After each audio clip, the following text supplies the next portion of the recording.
না, এটা ম্যাজিকটা কাজ করেছে এবং এটা ছবিটাতে এই চরিত্রটা খুব ইম্পর্টেন্ট বলবো না, খুবই ইম্পর্টেন্ট। মানে এই মানুষটা ছাড়া কাকাবু তৈরি হয় না, সেটা সুন্দরভাবে আর কি বলবো, এটা সাকসেসফুল হোক, এটা ছবিটা লোকে যেন দেখে ব্যাস। এবার দেখুন সবাই, আমাদের কাজ আমরা করে নিয়েছি, হলে এসে গেছে, বিজয়নগর যেন দেখে সবাই, এবং কাকাবু সন্তুকে আমরা যাতে আবার ফিরিয়ে আনতে পারি 2-3 বছর পরে, এটাই আমাদের। হ্যাঁ, সরস্বতী পুজোর দিন আপনারা দেখবেন এখন প্রচুর ছুটি হয়ে গেছে, 4 দিন ধরেই আমাদের প্রচুর ভালো অ্যাডভান্স যাচ্ছে।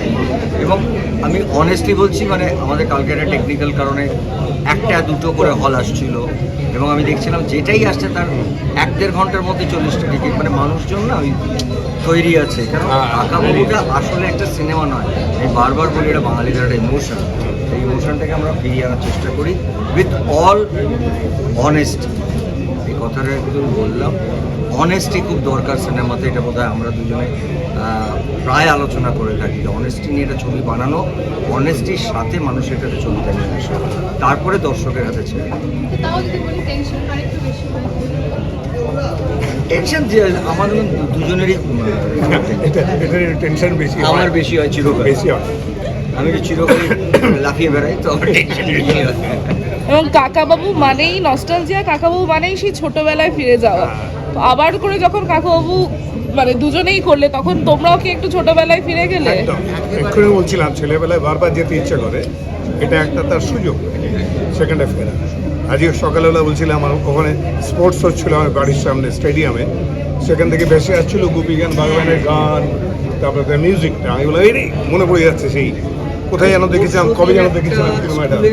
স্কুল বা কলেজে গেছি, এখানে 19-20 বছর, প্রত্যেকটা বাচ্চা বাংলা গান গাইছে, মানে কাকাবাবু গাইছে, মানবরাও গাইছে, মনের মানুষের গান গাইছে। তার মানে আমরা না যেটা ভাবি সেটা নয়, আমরা হারাইনি। আমরা আমাদের কালচারটাকে ধরে রেখেছি, এই যাদেরকে আমরা আজকে জেনজি নাম দিয়েছি। আমি না অবাক, মনের মানুষের গান গাইছে, মুখস্থ কথাগুলো আমার মুখস্থ নেই, ওদের সব কলেজ স্টুডেন্ট। তাই জন্য বলছি, আমরা আমাদের মতো বাংলার ঐতিহ্য ধরে আমরা যতটা কাজ করেছি আমরা চেষ্টা করে যাবো। বাকিটা দর্শক। দাদা, তোমার দুজনকে একসঙ্গে দেখে একটা দুর্দান্ত রিভিউ পাওয়া যাচ্ছে, মানে বলছি পরের সিনেমায় আবার দুজনকে একসাথে দেখবো, মানে এটাই তো হচ্ছে আমরা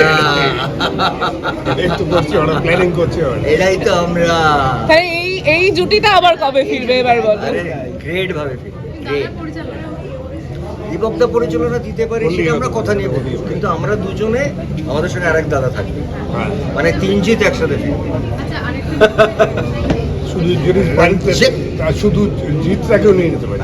জিৎ বাবু যদি রাজি হন, আমাদের কোনো আপত্তি, সব জিত থাকবে। হ্যাঁ, অল জিত।